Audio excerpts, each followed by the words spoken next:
Santo. Amen. Salamat, Ama, sa maraming pakinabang na mayroon ako ngayon.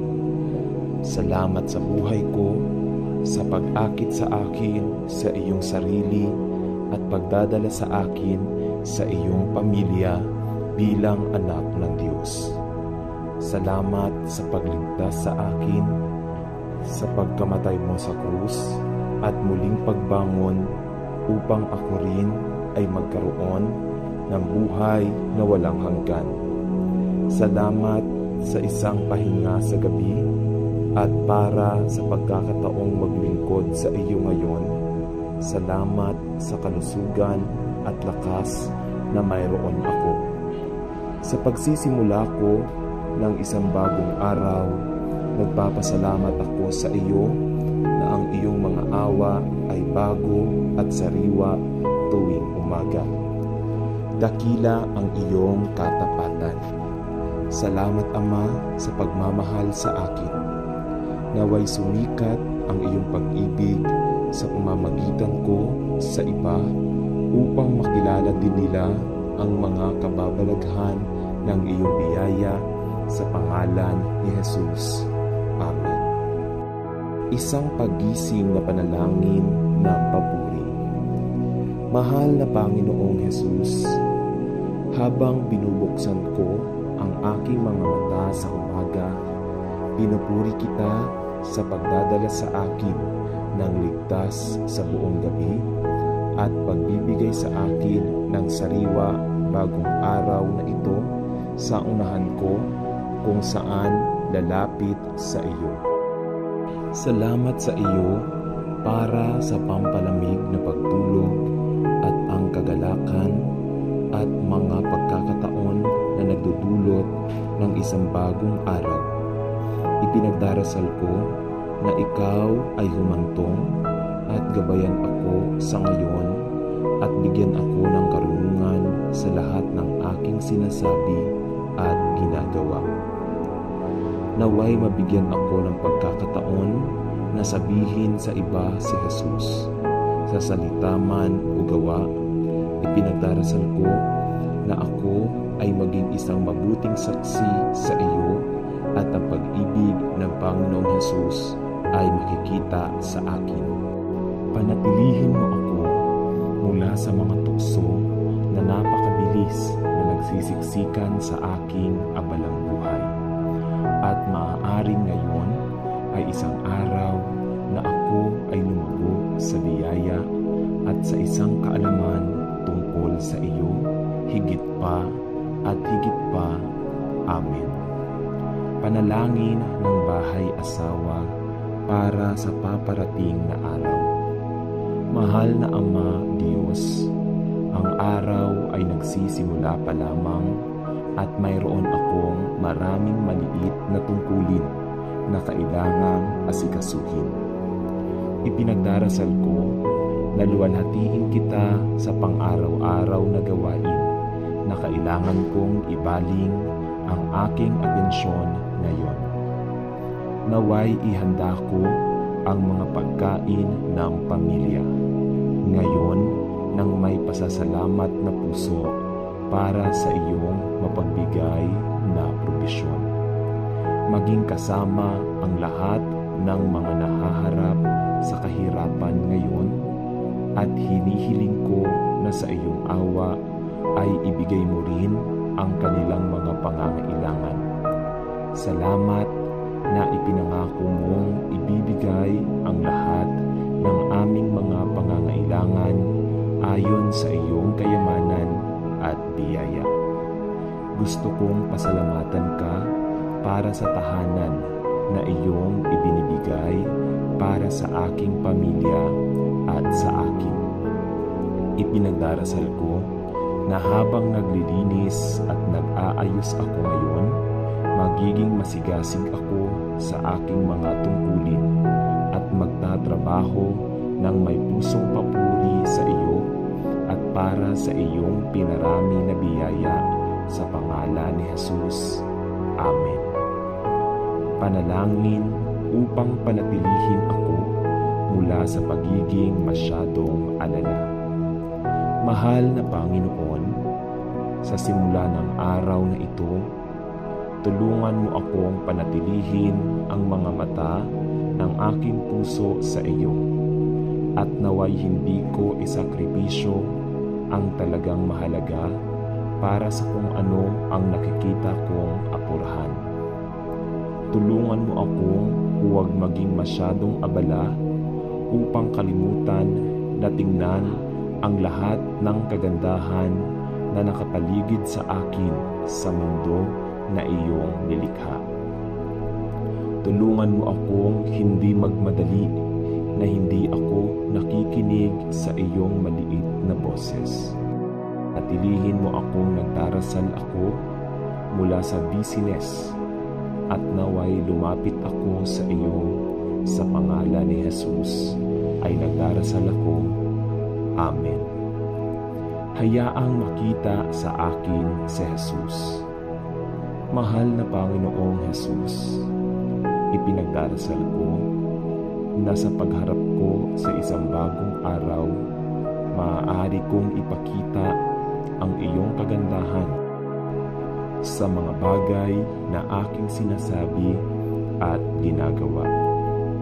Dalangin ko na ibigay mo sa akin ang pag-ibig na nasa iyong puso upang maibigay ko ang iyong pagmamahal sa iba. Dalangin ko na bigyan mo ako ng isang bagay ng iyong karunungan upang matulungan ko at hikayatin ang mga taong nakakasalamuha ko ngayon. Dalangin ko na bibigyan mo ako ng isang bagay ng iyong pasensya upang maipakita ko ang parehong biyaya at awa sa mga nahihirapan o nasisiraan ng loob. Dalangin ko na ipagkaloob mo sa akin ang iyong biyaya upang ako ay maging kasangkapan upang patawarin ang mga pang-iinsulto o kawalang ingat ng iba sa akin. Ipinagdarasal ko na sa lahat ng bagay ay makita ka sa akin at sa iyong pangalan ay nananalangin ako. Amen. Ang aking panalangin para ngayon. Mahal na Diyos, ipinagdarasal ko na ngayon ay mabilis akong purihin ka sa lahat ng sinasabi at ginagawa ko, at mabagal na punahin dasal ko na mabilis akong hikayatin ang iba sa halip na magreklamo. Ipinagdarasal ko na maging mabagal akong magalit o masiraan ang loob, at naway magkaroon ako ng pusong mabilis magpatawad at hindi pumuna o humatol. At Diyos, pinagdarasal ko na maging bukas palad din ako sa aking pagbibigay at hindi makasarili sa mga bagay na akin. Ipagkaloob mo sa akin ngayon na maging isang tunay na pampatibay loob sa lahat ng aking nakikilala at tulungan akong ilayo ang aking dila sa anumang hangal na salita na maaaring makapinsala o makapanghina o makapagpahina ng loob. Salamat sa buhay na ibinigay mo sa akin ngayon. Dalangin ko na magdala ako ng karangalan sa iyong pangalan ngayon. Sa pangalan ni Jesus. Amen. Lakas upang mabuhay ang isang buhay na nakalulugod sa Diyos. Tulungan mo ako, Panginoon, na gumising tuwing umaga na ang mga mata ng aking puso ay nakatingin kay Jesus at ang mga iniisip ng aking isipan ay nakatuon sa Kanya. Ipinagdarasal ko na maibigay ko ang lahat ng tungkulin ng araw sa iyong mga kamay upang ang iyong kamay ay nangunguna at magabayan ako sa lahat ng desisyon na aking ginagawa. Paganahin akong lumapit sa araw na ito nang may pananabik na gawin ang mga bagay na nakalulugod sa iyo. Isang pagpayag na harapin ang mga paghihirap na maaaring tumawid sa aking landas ngayon at karunungan upang sabihin ang katotohanan sa pag-ibig. Bigyan mo ako ng pasensya sa lahat ng maaari kong matugunan ngayon. Ilayo mo ako sa mga hangal na salita at naway magpakita ako ng pagpipigil sa sarili at karunungan sa lahat ng mga pangangailangan at pangangailangan na maaari kong makaharap habang tumatagal ang araw.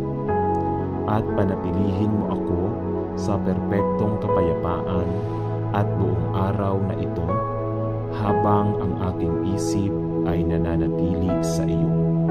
Tinatanong ko ito sa pangalan ni Jesus. Amen. Lakas upang mabuhay ang isang buhay na nakalulugod sa Diyos. Mahal kong Panginoong Jesus, mahal ko ang aking ina at salamat sa pagbibigay mo sa akin sa Kanya. Salamat sa lahat ng ginawa niya para sa akin at sa pagkain na ginagawa niya. Salamat sa pagbibigay sa akin ng pinakamahusay na ina sa mundo. Mangyaring pagpalain siya araw-araw at tulungan siya sa lahat ng kanyang ginagawa. Salamat na ikaw ay namatay para sa akin sa krus upang patawarin ako at muling bumangon upang lahat tayo ay makasama mo sa langit. Pagpalain kayong lahat sa pangalan ni Jesus. Amen. Panalangin ng pagpapagaling para sa pagpapagaling ng aking ina. Mapagmahal na Panginoon at Ama ng lahat ng kaaliwan, lumalapit ako sa iyo sa pangalan ni Jesus upang ihiga ang aking ina sa iyong paanan. Alam na siya ay napakasama sa mahabang panahon. Hinihiling ko sa Panginoon na pagalingin mo siya sa anumang bagay ay bumabagabag sa Kanya. Palayain siya, nananalangin ako, mula sa sakit at kalituhan na kanyang pinagdadaanan, at ibalik mo siya sa buong kalusugan at lakas, sapagkat ikaw ang Diyos na nagpapagaling at nagmamalasakit. Salamat sa iyo na iniibig at inaalagaan mo at inaliw ang lahat ng iyong mga anak, at hinihiling ko na bigyan mo ang aking mahal na ina ng kapayapaan sa puso na tanging maibibigay mo lamang. Naway malaman niya na sa ilalim ay ang iyong walang hanggang mga bisig ng kaaliwan, at na ang iyong ipinangako na hindi kailanman iiwan siya o pababayaan siya. Tulungan mo ang aking mahal na ina na madali akong manalangin, at ibibigay ko sa iyo ang lahat ng papuri at kalwalhatian dahil sa iyong pangalan. Amen. Diyos, ako ay nag-iisa at ang aking ina ay may sakit. At ngayon, siya ay namatay at ako ay nag-iisa sa buong mundo, at ako ay kaya takot at kaya malungkot. Diyos, hindi ko alam kung ano ang gagawin at wala akong isa upang bumaling sa mangyaring tulungan mo ako, manalangin ako. Mangyaring Diyos, ako ay nag-iisa sa mundo at pumunta sa iyo upang hilingin sa iyo na pangalagaan ako at tustusan ako. Tulungan mo ako mangyaring harapin ang hinaharap nang wala ang aking mahal na ina na laging nandyan para sa akin. Nangako ka na hindi mo kami pababayaan. Sabi mo, hindi kita iiwan bilang mga ulila, at iyon ay kung ano ako, isang ulila at lahat ay nag-iisa. Ngunit ilalagay ko ang aking tiwala sa iyo. Alam na ikaw ang Diyos na pinagkakatiwalaan ng aking ina, at alam kong napabayaan kitang pagkatiwalaan gaya ng nais niya, na magtiwala sa iyo bilang aking tagapagligtas. Kaya, Panginoon, inilalagay ko ang aking buhay sa iyong mga kamay ngayon, at hilingin sa iyo na ipakilala ang iyong sarili sa akin sa paraang kilala kayo ng aking ina. Salamat sa iyo na talagang nagdadala ka ng kapayapaan kapag napuno ng kalungkutan ang aking puso. Mangyaring tulungan mo akong ayusin ang aking mga iniisip sa iyo na aking ipinagdarasal. Tinatanong ko ito sa pangalan ni Jesus. Amen. Sa ngalan ng Ama at ng Anak at ng Espiritu Santo. Amen.